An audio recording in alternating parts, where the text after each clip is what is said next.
Lesson 66, the partitive article. In the last lesson, I mentioned that in French, there's a special article we use when we're asking for part of something, part of a whole. And in this lesson, we're going to learn the specifics of that article and how to use it. I'd like to start out by asking Francois a question. Francois, what if we're sitting at the dinner table and I offer you some rice and you already have some, so you want to say, I have rice. J'ai means I have, and riz means rice. So can you just say, j'ai riz, I have rice?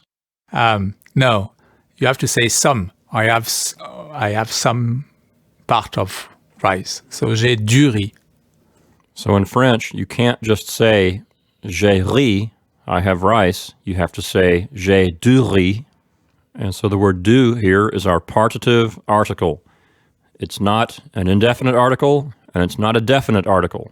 It's neither of those. It's yet another kind of article called the partitive article, and it's when you are talking about a part of something that is part of a greater whole. In this case, rice.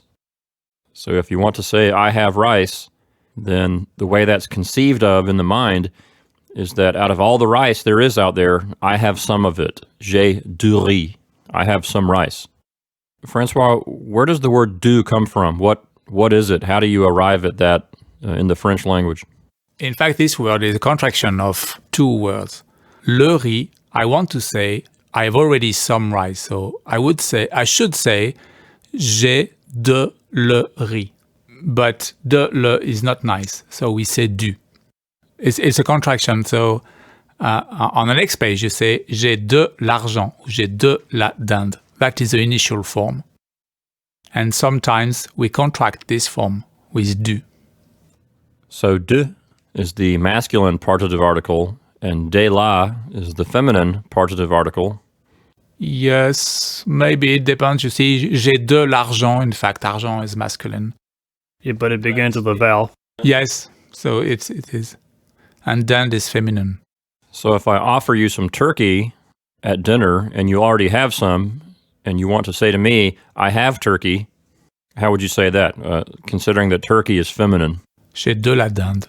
So that's the feminine partitive article, and you're going to use that same wording if the next word starts with a vowel, even if it's masculine, as in the case with argent, which means money.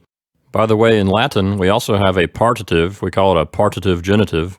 It has a similar function. It's for when you're talking about part of a whole. This also exists in Italian, but not in Spanish or Portuguese.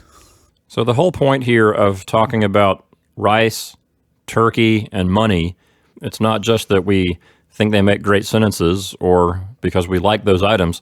There's a special reason, because rice is masculine, turkey is feminine, and money is masculine, but it starts with a vowel.